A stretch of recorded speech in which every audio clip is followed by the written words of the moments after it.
All right, let's move on. It's day 9 and farmer fury reigns on the roads of the national capital. In massive farm protests, representatives are holding a meeting at Singhu border to chalk out a strategy before talks with the government on Saturday. All of this as the second round of talks between farmer unions and the centre failed to yield any breakthrough. The third round of talks will now take place tomorrow. Meanwhile, 6 entry and exit points to the national capital remain blocked as farmer agitation continues. Earlier, massive traffic snarls were reported at Delhi-Noida flyover due to several borders being closed. As agitations continue, Centre yesterday said they were willing to consider tax parity between APMC and private mandis. The government also expressed its willingness to widen the role for APMC and considering strengthening the MSP.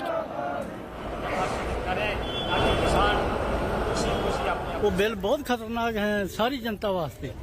ये क्यों आपको लगता है कि bill खतरनाक है जनता के वास्ते? खतरनाक इस करके है जो छोटी किसानी है, जहाँ छोटे मजदूर है ना, उसके लिए इतने खतरनाक हैं कि उसको काम नहीं मिलना है।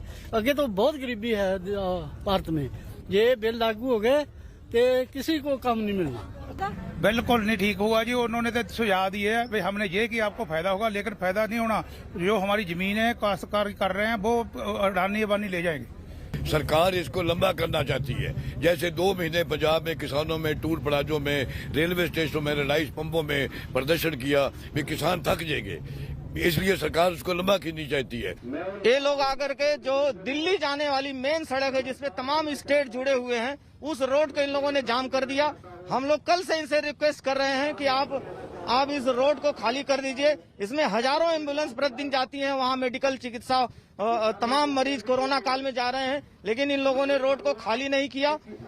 हम लोग फिर भी वार्ता कर रहे हैं। अभी कुछ लोगों ने ले आके यहाँ दूसरे सड़क पर भी ट्रैक्टर लगाने का प्रयास किया था, उसको हम लोगों ने बातचीत करके इसको हटवाया है। All right, let's listen in to the Agriculture Minister Narendra Singh Tomar. MSP के मामले में लोग शंका की दृष्टि से देखते हैं, लेकिन मैं फिर यह कहना चाहता हूं कि MSP चल रही थी, MSP चल रही है, आने वाले कल में भी चलती रहेगी। इसकी आश्वस्ति भी हम किसान भाइयों को दिलाएंगे। और एक बात और चलाई जा रही है कि नए कानून के वजह से छोटे किसान की जो जमीन है उसको बड़े लोग हथिया लेंगे। वैसे तो एक्ट के जो प्रावधान हैं उसमें किसान को पूरी तरह सुरक्षा प्रदान की गई है। कहीं से लेकर कहीं तक कोई भी किसान की जमीन की लिखा पढ़ी नहीं कर सकता है। इस बात का प्रावधान एक्ट में ही है, लेकिन फिर भी लोगों की शंका है, तो शंका का निवारण करने के लिए सरकार तैयार है। I'm going to cut across to my colleague Aishwarya Paliwal joining us from the Ghazipur border. Aishwarya, what's the sense that you're picking up from the farmers that you're speaking to? Will they be okay? Will they strike a reconciliatory note tomorrow? Or does the demand still mean rollback of all 3 laws and nothing short of that? Well, at the moment, the farmers are still in a huddle, Preeti. They are still chalking out a way because tomorrow's meeting is a very crucial meeting. From what the farmers are picking up from the government is that there is a possibility tomorrow's meeting could be the last meeting, and tomorrow they will have to decide what they want to do. But the farmers are seeing this in a positive light. They now believe that the government is also very flexible. They too are ready to soften the stand. But yes, at the moment, from what we are picking up, and I'll ask my camera person to show you the strength of the farmers here at the Ghazipur border. More and more farmers, in fact, are now joining the protest. Lakhs of farmers are here at the Ghazipur border. All of them are now wanting to put pressure on the government. The foremost demand still remains the rollback of the 3 laws, but there is a possibility that the farmers could also soften their stand in the next couple of hours. The meeting is tomorrow at 1 p.m. and all the eyes are now on that very crucial meeting tomorrow. Preeti, back to you. Aishwarya, stay on with me, coming right back to you. Meanwhile, what we're given to understand, the politics over all of this, of the 9-day protest that has been raging on in Delhi, is only but peaking. The Congress has now asked for a session, where the winter session is concerned, of Parliament, where a discussion on farm laws can take place.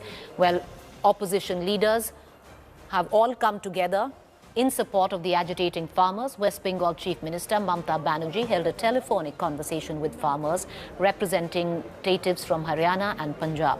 TMC MP Derek O'Brien met with agitating farmers at the Singhu border. All of this after Mamata on Wednesday threatened to launch a nationwide stir if the centre fails to withdraw farm laws. Delhi Health Minister Satyendra Jain also visited the Singhu border to take stock of the facilities provided to the farmers.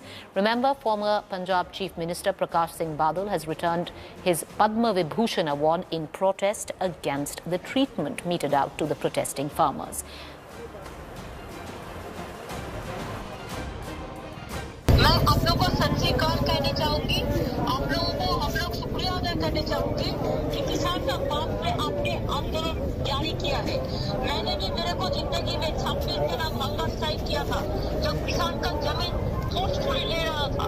तो इसी के लिए आपका जो movement है, आप सोच रहे हो हमारा मूवमेंट है, हम लोगों का मूवमेंट है, पूरा हिंदुस्तान का मूवमेंट है।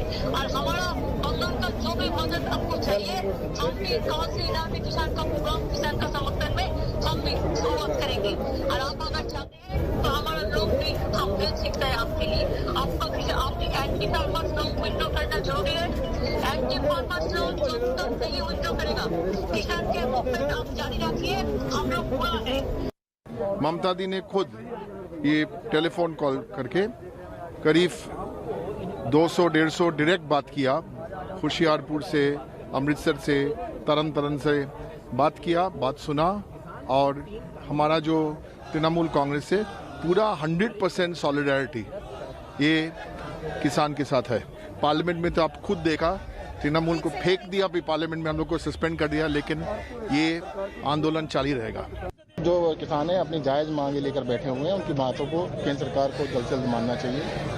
कैप्टन अमरिंदर सिंह कल दिल्ली आए, चुपचाप अमित शाह जी से मिले और चले गए। मतलब उन्होंने किसानों से मिलना भी जरूरी नहीं समझा, उनको लगा ही नहीं कि किसानों से मिलना भी चाहिए। जिनके लिए काम से आए थे, उनके पास कई मौके थे इन कानूनों को रोकने के, वो उस कमेटी के मेंबर थे, उन्होंने कभी विरोध दर्ज नहीं किया। और तो 2019 के मैनिफेस्टो में उन्होंने कहा कि हम कानूनों को लागू करेंगे। तो बीजेपी और कैप्टन मिले हुए हैं। जो कैप्टन है मुझे लगता है बीजेपी की तरह से बोल रहे हैं और बीजेपी की तरफ से ही बोल रहे हैं, और जो बीजेपी चाहती है उनकी तरफ से कर रहे हैं। वरना पंजाब से दिल्ली आने के बाद किसानों से मिले बिना जाने का कोई सवाल ही नहीं।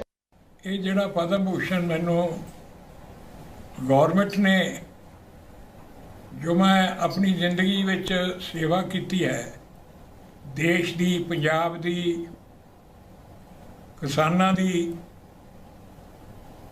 उस करके मैनू ये मिलिया सी। लेकिन जदों अज सब तो वड्डी आबादी 70% किसानी जिहड़ी है वो दुखी है, तो फिर मैनू इस जिहड़ा खिताब मिलिया सी, इहदा रखण दा कोई मतलब ही नहीं है। इसलिए मैं बड़े दुखी होके ये खिताब जिहड़ा वापस किया है। किस प्रकार से सरकार का व्यवहार रहा, एक तानाशाह अंग्रेजों से भी बदतर व्यवहार अपने किसानों के साथ किया गया, पूरे देश ने देखने का काम किया।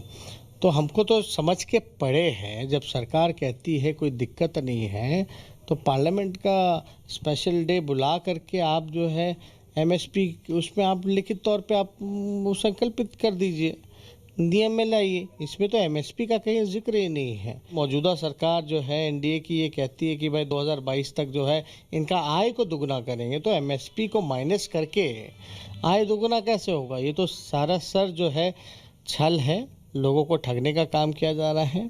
Hi everyone, Preeti Chaudhary here. Hope you like this video. For latest news and analysis, like and subscribe to the India Today YouTube channel. And don't forget to press the bell icon to stay updated. Thank you for watching.